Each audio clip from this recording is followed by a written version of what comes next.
গুচ্ছভুক্ত বিশ্ববিদ্যালয়গুলোর 2025-26 শিক্ষাবর্ষের স্নাতক ভর্তি পরীক্ষা জাতীয় নির্বাচনের আগে হচ্ছে না। আগামী মার্চ-এপ্রিলের দিকে ভর্তি পরীক্ষা নেওয়া হতে পারে বলে সূত্র জানিয়েছে।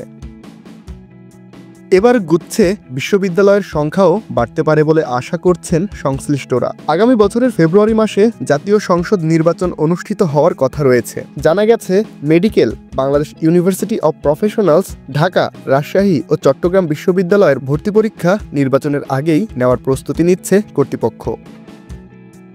বুয়েট ও জাহাঙ্গীরনগর বিশ্ববিদ্যালয়ের পরীক্ষাও এ সময়ের মধ্যে হতে পারে। সেক্ষেত্রে ফেব্রুয়ারির আগে পরীক্ষা নেওয়ার মতো আর তেমন সময় থাকবে না। এর মধ্যে রমজান মাসও আছে। সব বিবেচনায় আগামী বছরের মার্চ-এপ্রিলের দিকে এ পরীক্ষা নেওয়া হতে পারে।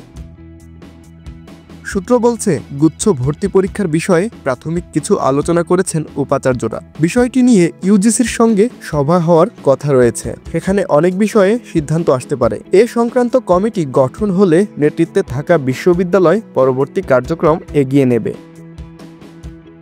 বিষয়টি নিয়ে জানতে চাইলে যশোর বিজ্ঞান ও প্রযুক্তি বিশ্ববিদ্যালয়ের উপাচার্য অধ্যাপক doctor Mohammad Abdul Majid the daily ক্যাম্পাসকে বলেন, ভর্তি পরীক্ষার বিষয়ে প্রাথমিক কিছু আলোচনা হয়েছে। নির্বাচনের আগে মেডিকেল সহ অন্য বিশ্ববিদ্যালয়গুলোর ভর্তি পরীক্ষা হবে। সে বিবেচনায় নির্বাচনের আগে পরীক্ষা নেওয়া সম্ভব হবে না। মার্চ-এপ্রিলের দিকে এ পরীক্ষা হতে পারে। গুচ্ছ থেকে বেরিয়ে যাওয়া 5 বিশ্ববিদ্যালয় আবার ফিরবে বলে আশা প্রকাশ করেন তিনি।